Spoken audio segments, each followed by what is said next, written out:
Hey everyone, I'm Ashes, And I'm Will. and And this this is is Ashes Ashes and and Will Will Do Do Disney. Disney. Each week, one of us will tell the other the history, facts, and stories behind the rides and attractions of Disney that have made special memories for generations. Keep in mind that Ashes and Will Do Disney is not affiliated with or employed by the Walt Disney Company, and our views and opinions do not reflect theirs. Now it's time to sit back, relax, and put on your ears because it's time for Ashes and Will Do Disney.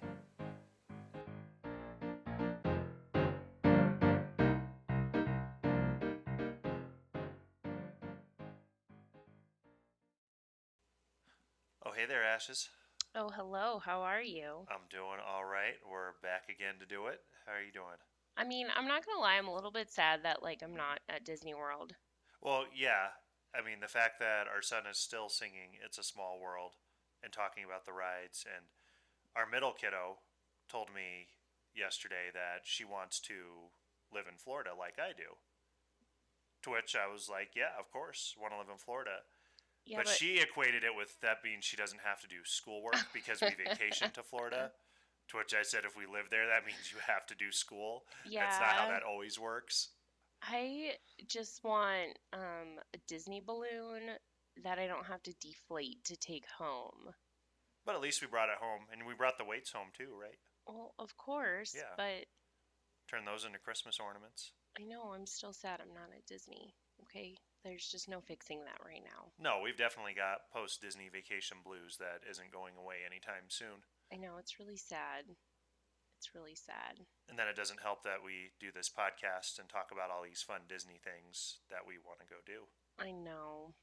Well, I found a quiz for you today based off of one of the best rides we went on our trip. Okay. So, Hollywood Studios, we talked about it. We went on Mickey's. That Runaway was our Railway. dog Zero running around, by the way. Yeah, if you hear that in the background, that is our dog Zero making lots of noise. Yep. So we went on Mickey's Runaway Railway, which I still adore. I'm still blown away by that ride. It's such a fun ride. I can't get over it. I'm still amazed by it. And now I just want to watch those cartoons continuously. And we pretty much have. I mean, yeah. So I found trivia based kind of loosely around that. It's a themed about that. This question doesn't seem to have anything related to do with it. But So you were like, hey, I found you a quiz based on Mickey's Runaway Railway, but it's not actually about Mickey's Runaway okay, Railway. I didn't make the quiz, sir. But that's what you said it was. Look, it just said Mickey's Runaway Railway and trivia, so I clicked it You got and then excited. I didn't make the questions. Okay. I was just going to ask them to you. All right, let's see what you got here. Okay, so first one. A portrait of Mickey Mouse was one of the most famous pieces created by this 1960s pop artist. Choose his first and last name, so select two answers. Warhol, Norman, Rockwell, Andy. I'm going to go with Andy Warhol. Oh, we ran out of time apparently because I opened it before we started It's a recording. timed quiz? I didn't know it was a timed quiz. How stressful is that? Like, they do that in school and it's completely stressful, and now they're doing that to my Disney magic? I know, but I'm going to count that as you got it wrong. Even though I was right, but just because it timed out? Oh, it says you didn't get any points though. That's because you timed it out. I got it right, though. Um, sorry. There's a fun fact though. So you're fixing the quiz, is what you're telling me. No. Okay, what's your fun Mickey fact? doesn't lie. Fun fact. Part of his seminal Myths series, official prints of Andy Warhol's Mickey Mouse portrait have been known to fetch north of $75,000 at auction. Chump change. Oh, I'm sorry. You have that many extra dollars? I didn't say chilling? I had it. I just said it's chump change. Oh, okay. Also, there's no time ticking down anywhere on this for us to run out of time. I'm just saying. That's Okay. really rude of it. I'm not sure if I believe you, but. Okay, there's not. See? Showed All right, you. what's the next question? This was the first Disney book ever published. The Canterbury Tales, Mickey Mouse Book, The Fun Also Rises, Little Man of Disneyland. I have no clue. Canterbury Tales? Oh, nice try. It's Mickey Mouse Book. Okay. Fun fact, did you know the Mickey Mouse book was published in November 1930? Well, clearly I didn't because I thought Canterbury Tales was the first. So, Only 2 years after Mickey Mouse first broke onto the scene. good old scene breaking Mickey. Oh, you know. Almost 8 million of these Mickey shaped food items are enjoyed every year at the Disneyland Resort and Walt Disney World Resort. Okay, so ice cream sandwiches, pizzas, waffles, or cookies? Waffles. Whoa, aggressive. Very sure of yourself. It says you're an expert. I know.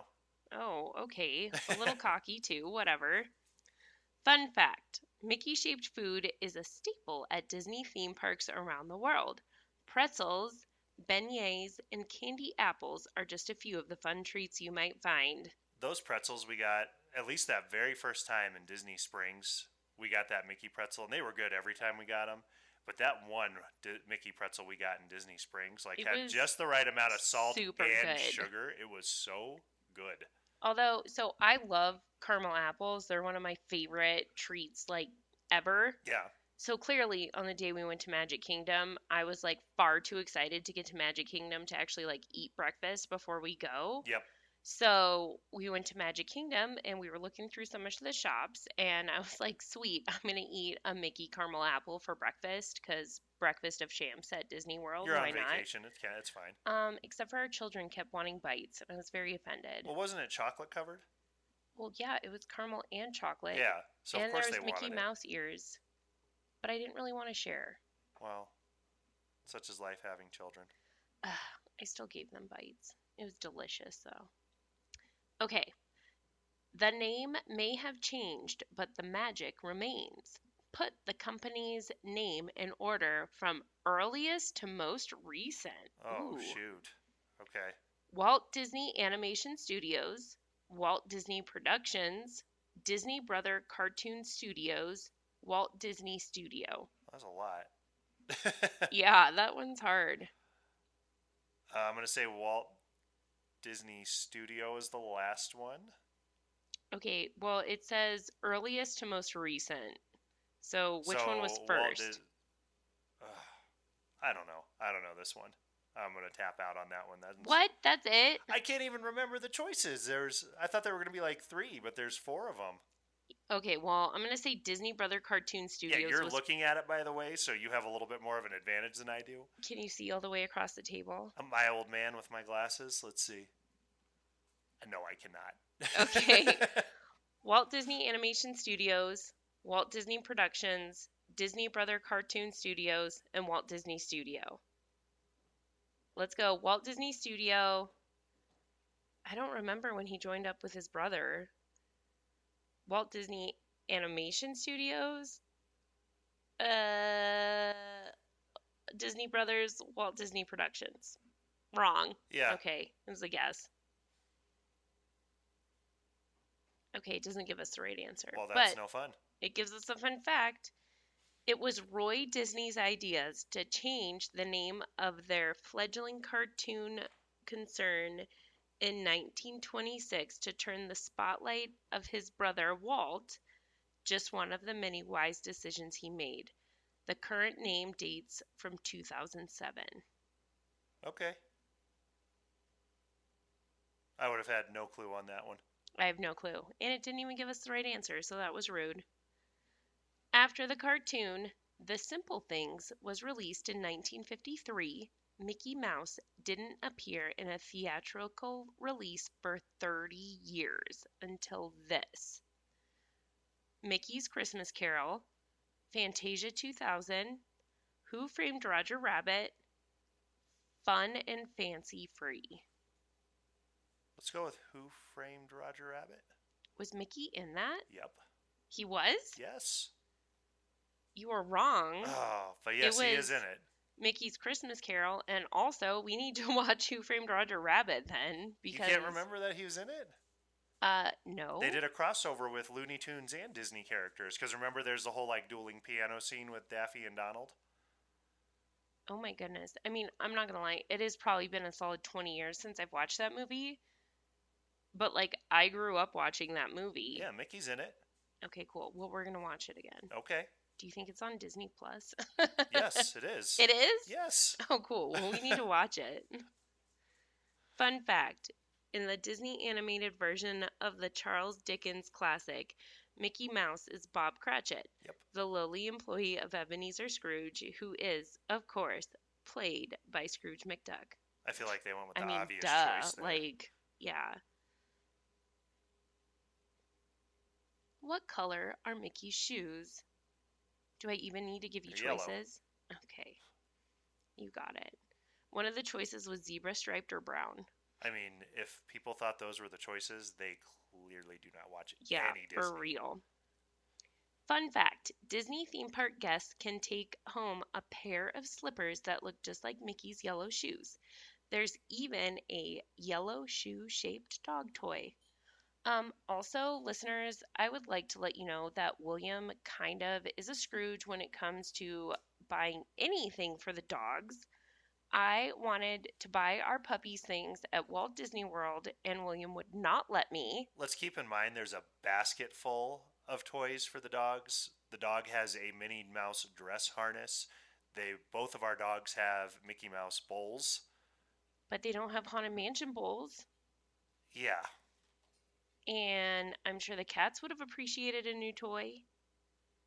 Well, you didn't look at anything for the cats. You Yes, were looking at huh? all the stuff for the dogs. There was the kitty toy. Oh, you were looking at that little ribbony thing that the dog would have chewed up like within 5 minutes of bringing it home. It doesn't matter. You don't love any of the pets, clearly. I love them, just not enough to drop all that money on them at Disney World. I'd rather put it Whatever. on us and the kids. Ebenezer Scrooge. That's fine. Mm-hmm. I'll own it. Okay. After drawing the Mickey Mouse comic strip for 45 years, Floyd Gottfredson got his status in 2003. Got this status. Disney legend. Okay, that's one of the choices. The other choices were hero, icon, and MVP. Yeah, it's Disney legend. Okay. You're a little sure of yourself, sir. Well, when I know correct. the answer, I know the answer. Okay, whatever. Floyd Gottfredson drew his first Mickey Mouse comic strip in the spring of 1930 and his final one in the fall of 1976. Oh, That's a nice career. that is a nice career. Okay, How long is this quiz? Oh my gosh, I think it's the last one. 8 out of 8. Goodness. When Mickey Mouse ditched black and white film for the first time, the colorful character opted for what shade of shorts? Green, blue, yellow, or orange? Oh. I know, I was like, what? Blue? Like Oswald? Wrong. Nice try. It's green, apparently. Okay, well, good choice on switching to red there, Mick. Yeah. Mickey made his first color appearance in the Parade of the Award Nominees short produced for the 5th Academy Awards in 1932. Legend has it that Walt Disney gave Mickey green shorts to contrast his red jacket. I legit kind of want to look that up. We're going to have to Google and get some imagery of that. That sounds that so sounds weird. like a tacky little color choice It combination. sounds awful. Like it would make Tim Gunn tell him to make it work and tell him he has concerns. Oh, I do love Tim Gunn. Who is a voice on Sophia the First. He was. In true Disney fashion, they just stick to the positive and say your score was 150, so good job. Not even how many you got right or wrong. Well, that was a stinky score, though. We missed a lot, or I missed a lot. Oh, there's no we, sir. You're the one who put things in order. Okay, you couldn't even remember them, so my guess was yeah, better than yours. So I tapped out of it. Okay. I'm sorry. I think you're supposed to be telling me more about the Haunted Mansion. Yep, we're going to do our second part of the Haunted Mansion this week. Back from our break. I'm excited. What do you have for me? Yeah, so first off, I want to point out that I'm wearing my Haunted Mansion Ghost Toast hat. Yes, it is very appropriate for the occasion. You are also wearing your Nightmare Before Christmas Haunted Mansion crossover shirt. Yep, my stretching portrait. It has lock, shock, and barrel and a stretching portrait. Yes, which just in case everyone doesn't know, our children are going to be lock, shock, and barrel for Halloween. Not this Halloween, but next Halloween. Next year. Yes, we do have our next 2 Halloweens worth of costumes planned out. Yep. So, We always do. We always have the themes planned out years in advance. I love it though. But the story behind this hat, then, why I'm pointing it out. This hat came out last Halloween, and I got so excited, but when I went to go get it, it had sold out so fast. And so I was super bummed because I really wanted this hat. And then a couple weeks later, I was looking to get some Halloween prizes. I was getting the stuffed Sanderson sisters for the kids. And they had the hat back in stock. So I jumped on it, got it real fast, made sure I didn't miss out this time. It got here. I love it. I wear it. It's what I wore to the parks on this most recent trip. It's a good hat. It's a good hat. But then I was looking at it last year. I always like to look at the reviews on things I buy, and it had like 2 stars out of 5. I was like, why does this thing have 2 stars? This hat is awesome. So I was reading it, and everybody's sitting there complaining, basically going, the hat looks cool, but it's too small. The snaps keep coming undone. I got to put it on the last one to even make it fit my head, but it's still too small. Oh, but you have a little head. That was the thing. I'm looking at it going, what is everybody talking about? This hat fits me perfectly. This hat is great. I have the tiniest head. Like, our oldest daughter wears hats that are either very close to the same size as me or they're just a little bit smaller because that's how small my head is. Oh, I know, and she's 9. And she's 9, almost 10. Okay, but still. I mean, double digits. I'm double digits. We're close enough, right? Oh, okay, sure. Mind you, guys, in case you didn't know, William has over 100 Over hats. 100 hats. Literally. That is my collection, is hats. And I went on the Disney World vacation with 2 hats and came back with 5. Mm-hmm. With no complaints, though, which is what I did on our Disneyland trip, too. I went out with 2 and came back with 5. Ugh. Love the hats. So what was your favorite thing that you remember from the first part of the Haunted Mansion? The first episode? Yeah, the first part I did. Oh my god, you want me to, like, remember things? Well, I mean, that'd be nice if you show me you paid attention when I talk. Look, I mean, I remember I enjoyed it, and there was some cool stories at the end. This is probably the most in-depth conversation we'll have on this podcast. I thought it was really cool. So my little audience self would thought it would have been really cool if there was a Sleepy Hollow version of the Haunted Mansion where you went through as the Headless Horseman leading up to the attack on Ichabod Crane. Oh, see, I'm with all the little kids who would probably, like, lose their attention span and, like, get bored. Oh, I know. But that's why I said I'm part of a small audience. I think that ride would be awesome. I don't think many people would ride it, though. It'd probably shut down pretty quick and get I'm sure revamped. plenty would still ride it. I mean, there are rides. Storybook Canal still gets ridden all the time. It's true. It's true. I mean, if the line's short enough, it'll get ridden. It'll get ridden. That's true. But nonetheless, I do still love the version we have. I do, too. But remember, there was also a huge delay on getting that ride opened. Walt died before it even got to open, so he didn't get to see this I know, idea he had that for breaks years. my heart. I know. Let's talk about the Skeleton House. The 11-year delay of opening the Haunted Mansion is both simple and complex. It was simple because the idea of a church, graveyard, and haunted house experience existed well before Disneyland. So the basic plan was already in place to have a haunted attraction at the park. And given all the previous success in Disneyland, there was no concern for opening New Orleans Square and its main attraction. It was assumed that if there were any issues, they would be quickly addressed and corrected, just like any other issues that had arisen in the park. It had been projected that the Haunted Mansion would open in 1963, so advertising really ramped up in 1961. Imagineers had started to build the exterior of the mansion, and there was even a sign on the gate outside from the Ghost Relations Department.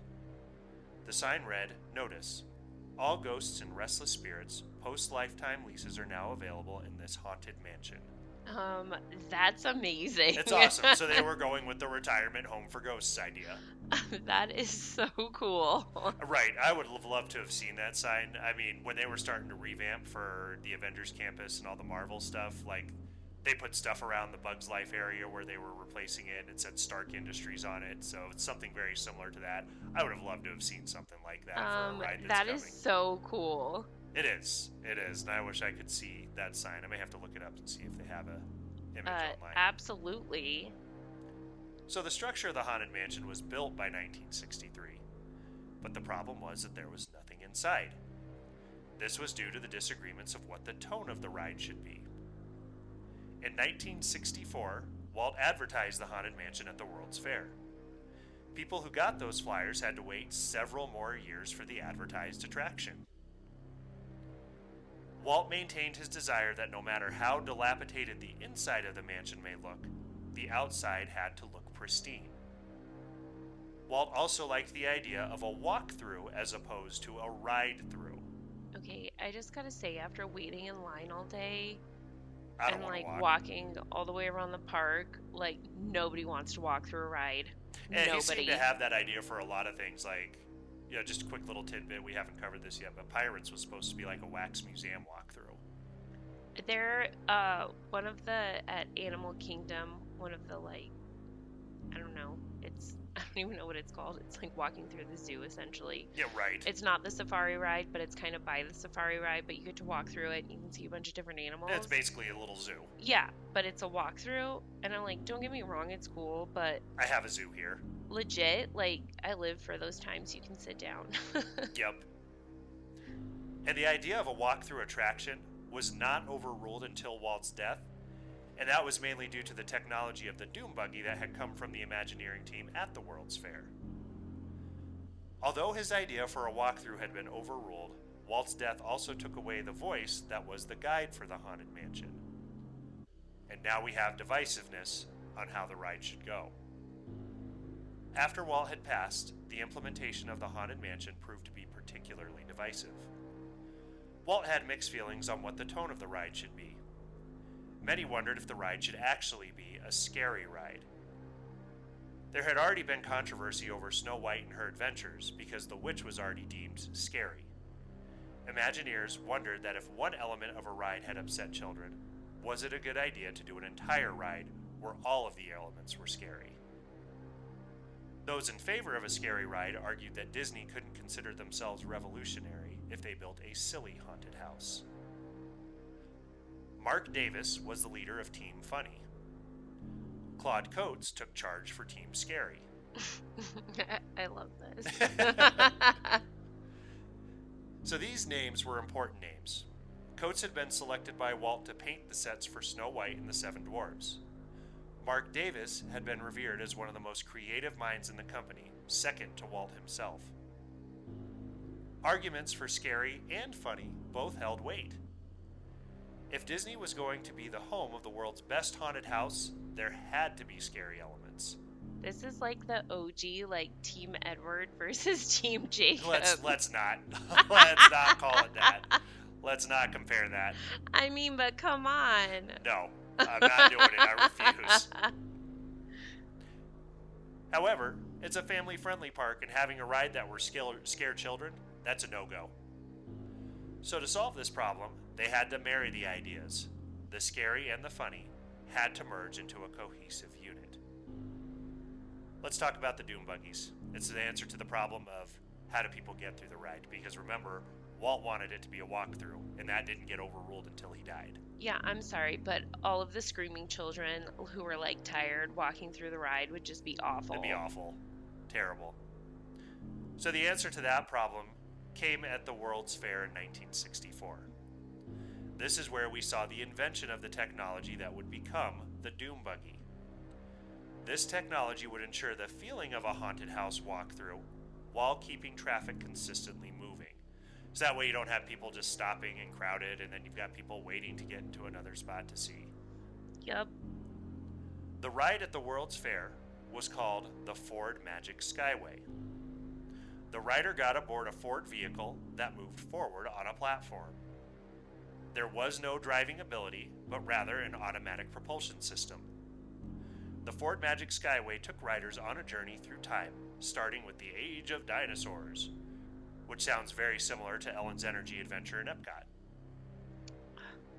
I love that. That's not there though anymore. It's is not it? there though anymore. But I you was start in gonna that say- ride, you get in the little train thing, and it moves you through the age of dinosaurs. We did that like a long time ago. Like I do remember that. We did. Yep, we absolutely did that ride. Disney's Imagineers had built this ride for Ford, which was a fact that Ford touted. Basically being like, hey, look at us, we got Disney Imagineers designing our rides. Oh. The ride featured a uniform speed transportation system. This format allowed the Imagineers to control not only the pace in which guests got on, but at what points they were able to view different aspects of the ride.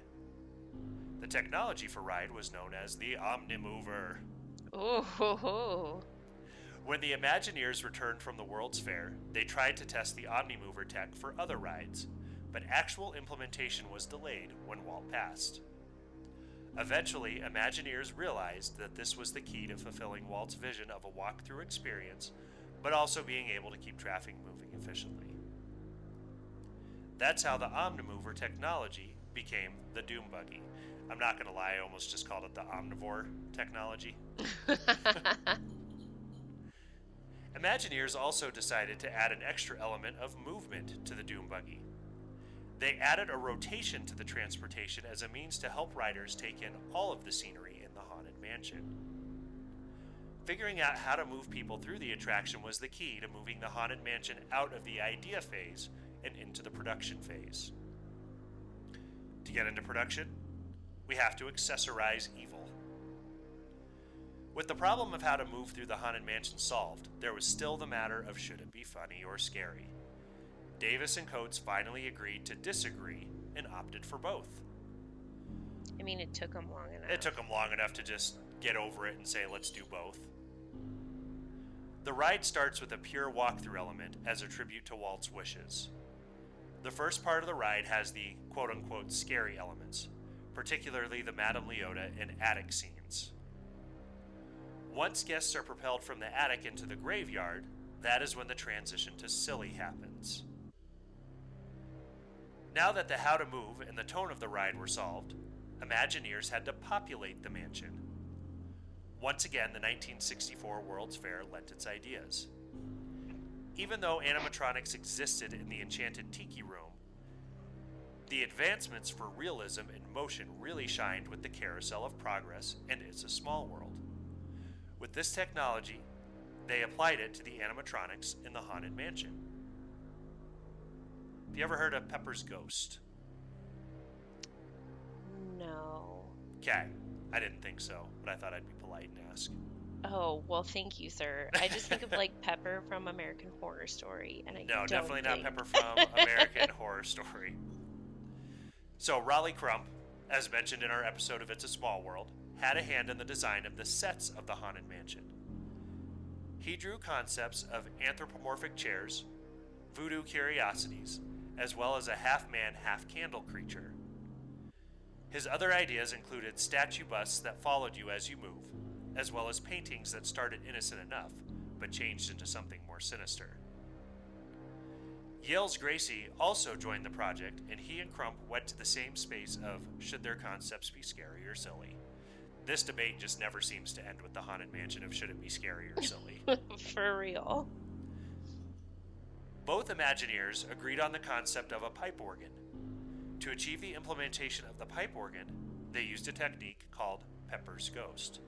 Uh-huh. So Pepper wasn't actually a ghost. There was no ghost of Pepper in the ride. Pepper's Ghost was an illusion that causes an object to move in and out of sight. In this illusion, there are two rooms. In each room, there are slightly different objects. Using light and reflections, objects in one room seem to materialize out of nowhere in the other. This is the technique that is used to create the ballroom scene. I was going to say, this sounds like the ballroom. That's exactly what it is. While everyone loved the effect that Crump and Gracie produced, it proved to be so creepy that the overnight crew refused to clean up the scene. That's awesome. Right, they did such a good job with it. Even though it's really not that scary, it was enough to creep them out. I love it, because now, I'm not going to lie, like, every time we ride the Haunted Mansion, like, all I can think about is the fact that, like, right below us is just, like, mannequins going in a circle. And that's but literally all it is, but the way the light is going in the room makes them appear in and out of sight. Yeah. That's all it is just a easy little trick. When I talk about Haunted Mansion, who do you think is one of the most famous characters? Oh, Madame Leota, probably. Okay. And the Hitchhiking Ghost. The Bride. Oh, man. You're disappointing me a little bit Oh, here. Lord, I don't know. The Hatbox Ghost. Well, yeah, that one too. And this was one illusion that Gracie and Crumb created that initially failed. I was like, isn't the Hatbox Ghost only at Disneyland? He's only now? at Disneyland right now. He's not at Disney World. Okay, so he can't be that famous if he only shows up at one of them. He's completely famous. He was in a lot of the advertising, and his character still showed up even when he wasn't in the ride. Like, there were Haunted Mansion books that featured the Hatbox Ghost when he wasn't even in the ride. Okay, that's a little silly. So the Hatbox Ghost is described as a classy gentleman. He holds a cane in one hand and a hatbox in the other. The creation of the character and illusion was intended to be an homage to the original Sleepy Hollow ideas for the Haunted Mansion. Okay. The character would lose his head as the Doom Buggy approached and reappear in his hatbox, hence the Hatbox Ghost. The technology they applied to this illusion failed. The biggest issues they ran into was getting the lighting just right, which was the key to making the head appear in the hatbox. The Doom Buggy came too close to the Hatbox Ghost, which ruined the intended effect. After a few months of failed attempts, the Hatbox Ghost was removed from the ride and didn't come back until 2015, a 45-year purgatory. Shut up. Seriously? He wasn't there till 2015? 2015 is when they brought him back. What? Yep. And you have to think about the technology now, too, because the way they were doing lighting was, it looks like his head disappears and then it lights up a head that's already in the hatbox. So that's the way they were doing it. There was a head in the hatbox already. Yeah. But if you get too close, you already see it in there before the lighting gets in there. Now they've got so much different stuff where it's basically like a screen on his hatbox and it makes it look like his head poofs. They're not really using the lighting effect. They're using but screens. I didn't realize he's only been there since 2015. Yep, he hasn't been there very long, just a few years. Because we've known about him since well before 2015. That's why I told you he's one of the most famous characters. Okay, but still. That's crazy. The Haunted Mansion arrives. It finally opened in August of 1969. This was 18 years after Walt's idea for a haunted house, 11 years after the initial blueprints, 8 years after the first flyer, and 6 years after the building had been constructed. Because it had taken so long to open, guests had high expectations to be dazzled, and as a result, feelings on the ride were mixed. I mean, I totally get that. Oh, I totally get that. That's like when someone tells you that a movie is phenomenal and it's the best movie they've ever seen. It's already not going to be the best movie everyone tells you've seen. you, yeah. It already can't live up to the expectations. So there were technical problems, most notably the Hatbox Ghost. Park guests complained that the ride wasn't scary enough. This just proved that no matter which way they went with the ride, there would be a demographic who wasn't happy with the ride. Had they gone fully towards scary concepts, there would have been guests who complained that it wasn't kid-friendly. I mean, yeah, you can't make everyone happy. You can't. You just can't. We have the Haunted Mansion Legacy. Obviously, there's the movie that stars Eddie Murphy in the Haunted Mansion. Yes, yes. Which one of is your not, favorites. It's not a good movie, per se. No. But, man, is it a guilty pleasure in this house. We've watched it so many times. Our middle kid absolutely loves the movie. And it's one that probably every month and a half, I'm like, hey, I haven't watched this in a while. I'm going to do a movie night with the kids and watch Haunted Mansion. Okay, mind you, when he says it's a guilty pleasure in this house, he means it's a guilty pleasure in this house when mommy's at work. Yeah, it's my guilty pleasure. Yeah, like, I can't tell you the last time I personally watched this movie. I think over a year ago, we put it on when we first moved into our new house. The kids wanted to watch it, so we put it on. So, well over a year for you. Oh, and then before that was multiple years also. Like, the amount of times I've seen it versus the amount of times you've seen it. Mm-hmm. I mean, I've lost count how many times I've watched it. Me, it's less than a handful. Yeah. Like, it is almost most definitely a movie you guys just watch when I go to work. Well, yeah, absolutely. Absolutely. Because it is not a movie that I'm going to, like, it is a movie that like I typically veto when. Yeah, we were gonna watch it on our vacation, and we were all set to do it. Like we talked to days. We were gonna watch Haunted Mansion on our vacation in our house that we rented, and then like it got to 0 hour, we're ready to start, and Ashes bails out and convinces the kids to watch something else.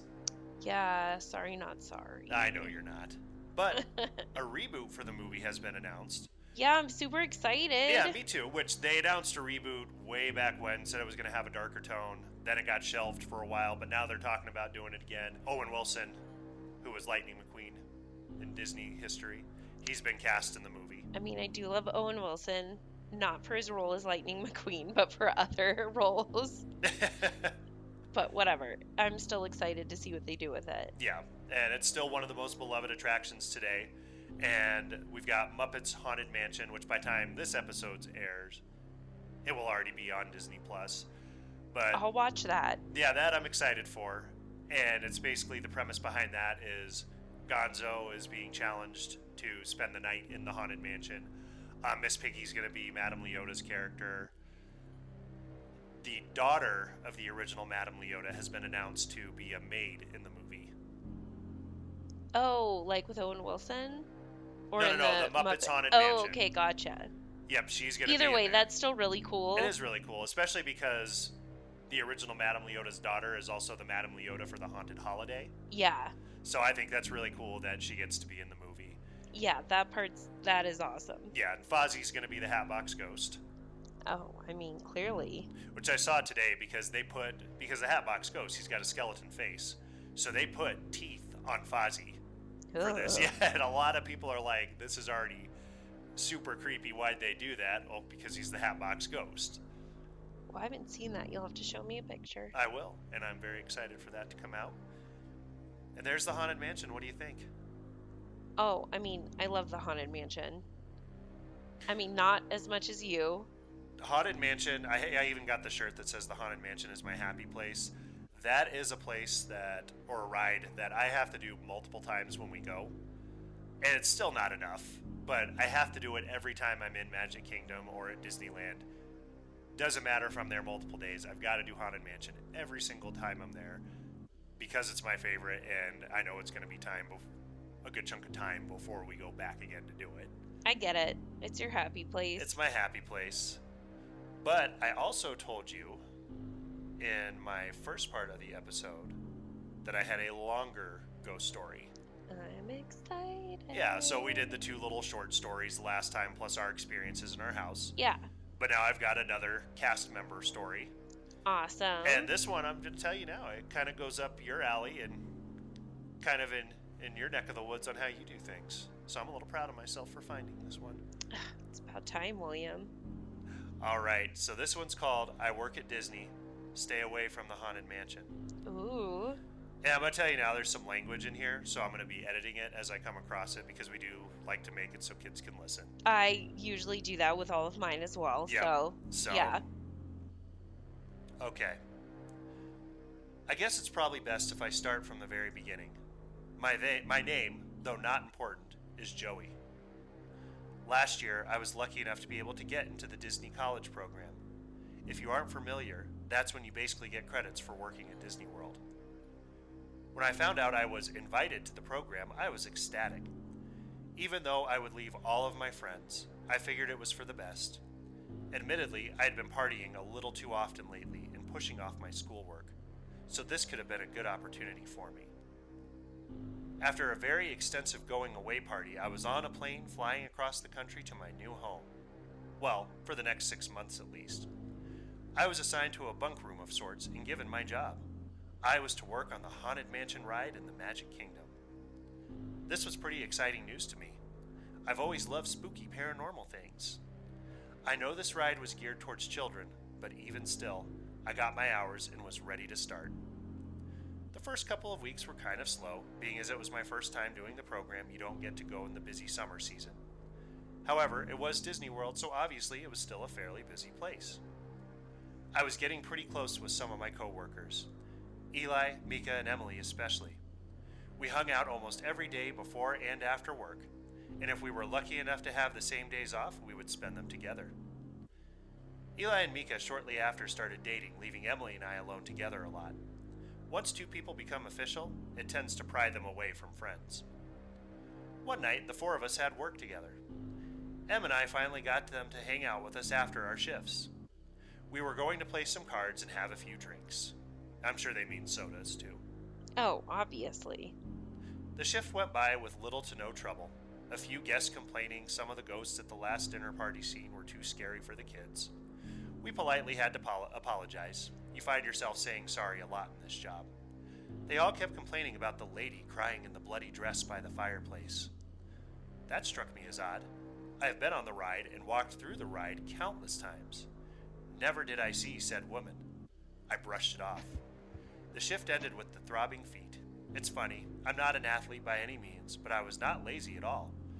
I would skateboard every day, hike all the time, play sports whenever I had the chance, but my feet still hurt from walking on that moving walkway for 8 to 12 hours a day. I showered and went back to my room. My friends were waiting for me. Eli was watching TV. I remember it clear as day. The Bruins were playing the Avalanche. Him being from Colorado and me being from just outside Boston, we had some choice words for each other. The girls had their girl talk while we kept drinking their sodas and yelling at each other.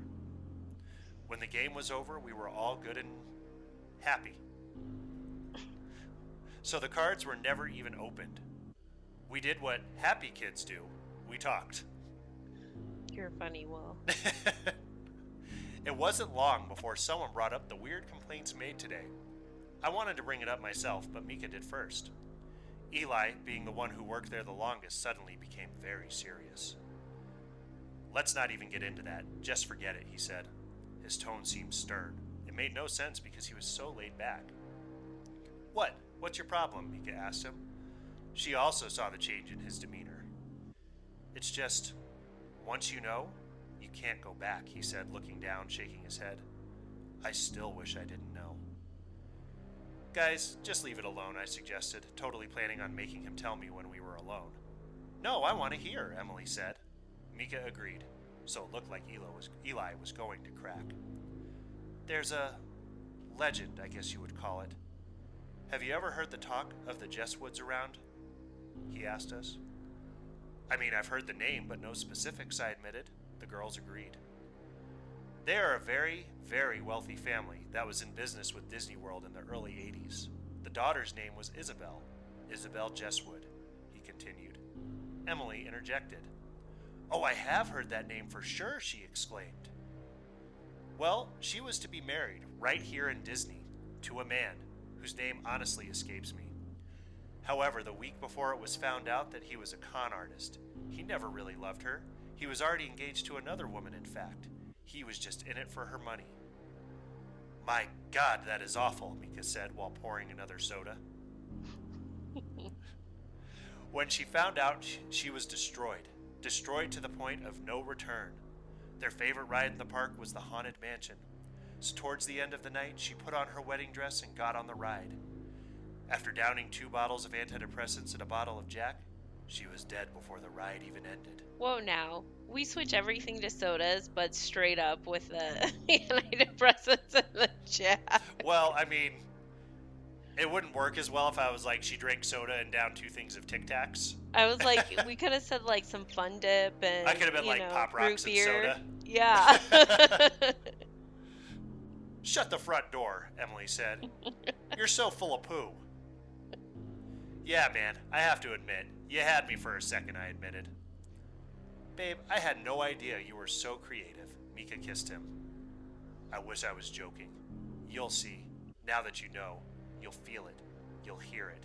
She knows you now. After that, we all kind of just moved on.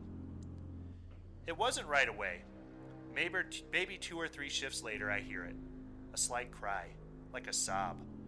I was working the exit of the ride alone, which isn't unusual for a Tuesday night in the off-season. I checked the camera to make sure a kid didn't get out of their seat, which was rare, but also not unheard of. Nothing. Not a single person. There hadn't been a person in the last half hour, at least anyway. I walked along the path to the emergency exit just to make sure the cam wasn't missing anything. The whole time hearing the cry. Again, nothing. Suddenly I felt wrong. Like the feeling you get when you know someone is watching you. That weight, the uncomfortable, almost indescribable feeling. I walked, embarrassingly, a lot faster than I would like to admit, back to my post, and counted down the seconds until I could leave. This would happen sporadically, but nothing more than the cry and the feeling. I decided I would ask my friends about it. They too had been hearing it. Emily was the worst. She swore something had been following her. I got to the point where I would sleep over at her place just so she could sleep in general. This horrifying event brought her and I closer and closer. She would wake up every morning at 3 a.m. sharp, drenched in sweat and gasping for air. I would calm her down and get her back to bed. This went on for a few months. I started having the same nightmares she was having. I dreamt about the ride and being paralyzed in the seat, not able to move at all. But the ride wasn't the funny, cute kids ride. It was a scene of pure horror and violence, a massacre, ending with a woman dead in the seat next to me. Bah! Bah! I was determined to find out what was going on. So one night on a day off, I called Eli. We were going to go out to the bar. We sat in a booth and ordered our sodas. "Hey man, look at that poo," he said to me. I haven't been sleeping well, if I'm being honest, dude. That whole Jesswood story has Emily and I pretty shaken up. He frowned. Yeah, Mika too. I wasn't completely truthful with you. He grabbed his soda and took a sip, slamming it back on the table. I'm not sure if it was the sleep deprivation, the heat, the sodas, or all of the above. But as soon as he said that, I had a flash of anger, and I pictured myself jumping across the table and wrapping my hands around his throat. For a hug, I'm assuming. Oh, clearly. Well, now is the chance, I guess. I passed her to you guys. He ordered us more sodas and a round of smaller sodas. She was stalking me. I had just learned of her a few weeks ago. That's what she does. She stalks the person or people who have just learned about her. The sodas were delivered. He took his small soda and slid mine to me. I couldn't believe what I was hearing. We took the small sodas. All you have to do is tell someone else the story, and this will go away. She will move on to whomever you tell it to. You son of a gun! I grabbed his shirt and gave him a solid right hook across the table. He didn't even try to fight back. How could you do that to us? Mika, your girlfriend. I threw him back into his seat. I was happy. I didn't want any of this to happen to you. You guys made me tell you. He tried to justify his actions. I'm sorry, Joey. Truly I am. But this is your issue now. It took all I had not to beat him into the ground. But I got up and went to tell Emily and Mika the whole story. When I did, they immediately believed me, so we decided we needed to tell someone, and fast. Have you heard the story of Isabel Jesswood? You should really stay away from the haunted mansion. So what'd you think of that story? So I actually read that looking in Reddit for stories to tell you. So I have read that story before, but I still loved hearing it from you. Especially with your edits. My edits to make it a little more kid-friendly. However, number one, I'm sorry, but can you tell me exactly which Tuesday of the year it is when you can go 30 minutes without one person riding one person on the ride. Haunted Mansion? Come on. Like, for realsies? Well, here's my thing, too. So, again, we find these stories that are fun, they're creepy, but obviously did not happen. Oh, I adore these stories. They're so fun. I think they're phenomenal. But straight up, like, oh, she was going to get married to this guy, but he was a con artist and he was just in it for the money. That's the Corpse Bride. Okay, it was. That's the Corpse Bride. Yeah. And then the whole thing where it's like, oh, once you know about her, you have to tell someone about her, and then she goes to that person. Once you know who she is, she follows you, and then you just have to keep passing her. That's that movie, It Follows. I mean, that's usually how these things work. Yeah, that's the movie where, like, when people gave each other hugs, then the ghost lady started following you until you gave someone else a hug. I don't think I watched that one. You did. That sounds about right then. I have no clue. My edits. It's not hugs that they're giving each other that pass this thing on. Oh, I get you now. Got it now? I gotcha. Okay, but now here's my kicker that I've been dying to tell this to you. Your boy from Secret Security and Living with the Land, he commented on this. Oh, did he? He did. He did. This is like the thing I have been waiting to share with you. Oh, man, what did he say? He says, clever. I made a post about my previous job as an undercover security agent at Disney. I clearly remember the Jesswood incident, but I think you changed the name. Ask your friend if he also knows about Mary Wentworth. Also, if you are currently being stalked by the spirit, you should avoid the haunted mansion. Just remember to call the suits in or issue a code Delta Tango on the radio if stuff goes wrong. Unfortunately, with this particular case at Walt Disney World, the longer you know and the longer you stick around, the worse things get. Listen to me, this is not a game. The physical manifestation is bound to the Liberty Square area. The psychological implications are lasting, though if you keep going back to the haunted mansion, ask your soup for a 113 reposition. I will be returning to Walt Disney World in October for the first time in a long time. I got called back in, and I will be looking into this for you. Ba, ba, ba. Secret Security Man is back. Man. Well, I will say, on our vacation, we did see one person in khakis and a black polo. But that black polo straight up said Disney Security. I know, but of all things, like, it was still a black polo with khakis. It was. It just wasn't so secret. But it's still completely validated, like, the black polo with khakis. I mean, I made the comment we should go because clearly we're in danger. He was holding a little, like, shopping bag. I was like, that's probably just a ruse. I know. I wanted to, like, snap, like, a secret picture of him, but I got really scared. I mean, you probably would have been on these Reddit threads talking about your experience had you taken a picture of him. I know. Probably. But I so appreciate every person on Reddit who makes these stories. They're so fun. I love them. I adore them. I don't think I necessarily believe a single one of them. No, of but course not. I absolutely enjoy reading all of them. They're fun. I would be interested to actually, like, look into, like, if this name Jesswood has, like, any sort of I already did. validity. There's nothing. Okay, sounds about right. right. I already looked into it. There is no person named Isabel Jesswood associated with anything Disney. So again, it's kind of like how, you know, on the It's a Small World one that I read, they're like, who uses a fast pass on It's a Small World? Right. I'm like, I'm sorry, when is there ever a night where there's 30 minutes where no one's on the Haunted Mansion? Which, by the way, I was thinking about your Small World story where the girl saw all the disembodied faces in the water. Yeah. And I totally saw that at Disney World. It was the reflection of all the dolls reflecting in the water. Okay, can I just say, though, for It's a Small World, those creepy scarecrows. There were those scarecrows, and we didn't see them the first time we rode. I did not notice them the first time. The second time, though, we see these creepy little scarecrow things that got, like, red eyes. Yeah, like, legit beady red eyes. They're straight up scarecrows with, like, their whole mouths that move and sing, and, like... Those were creepy. And the fact that we didn't notice them the first ride around is odd. I wish I would have taken, like, I didn't have enough time I to, think like... they weren't there before, but just odd for us that we didn't notice. I don't know, but our 3-year-old keeps being like, those weren't there the day before. Like, today, he's like, those weren't there the day before. Like, you know, as if we wrote it, like, today or yesterday or whatever. Right. Love him for that. I do, too. And was he doing his thing where he's like, those weren't there before. Right, Mom?